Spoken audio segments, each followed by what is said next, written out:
ler é sempre bom. E aí tem uma máxima, né, que o pessoal gosta de dizer, não, mas ler só vale a pena se você estiver lendo coisas boas, coisas que vão te preencher de conhecimento e blá, blá, blá.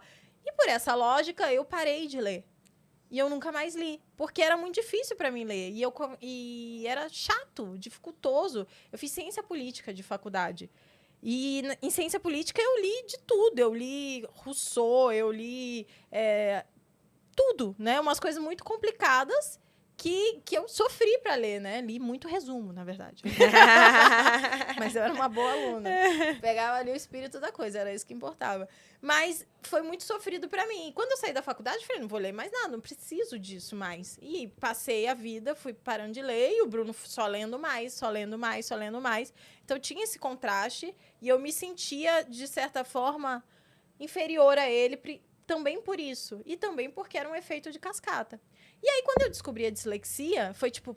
Falei, caramba, então esse é o problema, né? Eu tenho essa desvantagem, vamos resolver ela da melhor forma possível. Vou começar a ler romance. Romance é uma Como coisa... é que você descobriu? Foi num livro. Não digo que foi o diagnóstico no livro, né? Porque depois a gente Sim. procurou profissionais Sim. para isso, mas foi o start. Porque ela nunca tinha pensado que tinha um problema de aprendizagem. Eu também não sabia nada disso simplesmente. Modéstia à parte, eu sou inteligente.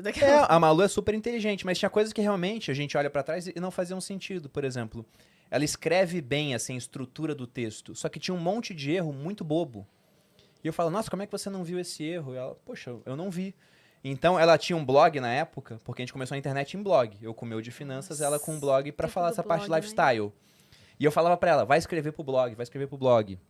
E ela começando a fazer vídeo em rede social, e eu falando que era perda de tempo. Até a hora que ela me mostrou que não era. Tinha umas 500 pessoas assistindo ela no Snapchat na época, e tinha uns 500 acessos no blog no mesmo dia. Só que no blog tinha 3 comentários, ela demorava um tempão pra escrever. Na rede social ela fazia um negócio com uma naturalidade, e tinha 50 pessoas rindo e chorando com ela. Eu falei, esquece o blog. Então, ela esqueceu o blog porque me mostrou que a rede social era melhor. Mas a gente não sabia que, na verdade, botar ela pra escrever seria, naquele momento, igual eu pegar um cavalo de corrida e oprimir ele com um pesado fardo de carga, sendo que era muito melhor botar ele pra correr, afinal de contas, né? Então, eu tava colocando uma pessoa hipercomunicativa, super simpática, pra escrever, que era uma coisa que ela tinha desvantagem. E a gente não sabia por quê. Eu só achava, Malu lê pouco e por isso escreve mal. Só que eu peguei um livro de um autor chamado Malcolm Gladwell, que se chama Davi e Golias. Ele falava sobre as desvantagens que muitas vezes as pessoas acham assim, nossa, ele está muito na desvantagem, mas na verdade são vantagens. Até o próprio nome do livro, ele remete a isso. Porque quando o pessoal fala da luta do Davi, do pequeno Davi, contra o gigante Golias, o pessoal pensa, nossa, foi um milagre o Davi ter vencido. E concepções religiosas aí à parte, se você vai ver a história, o Davi era um fundibulário. Ele usava uma funda, que é um instrumento que permite que você arremesse pedras de uma maneira muito rápida em alvos a centenas de metros de distância.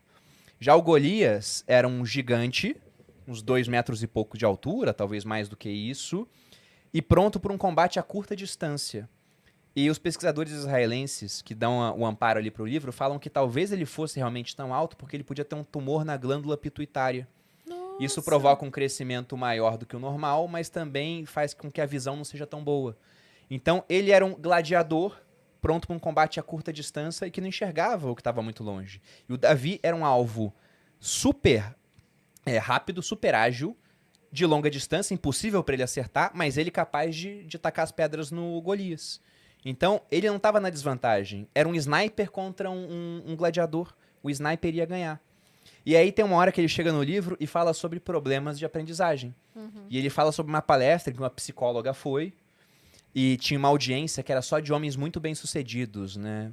Empresários, CEOs. E uma hora ela falou, olha, ela queria falar da importância de contratar pessoas que têm problemas para aprender. Ela disse, quem aqui tem um distúrbio de aprendizagem? E boa parte deles levantou a mão, ela ficou impressionada com aquilo. Ela foi correr atrás e viu, pô, esses caras eles são ruins numa área, mas o cérebro compensa em outras, pegaram outros caminhos, se deram muito bem, e deixou um testezinho sumário para você detectar a dislexia.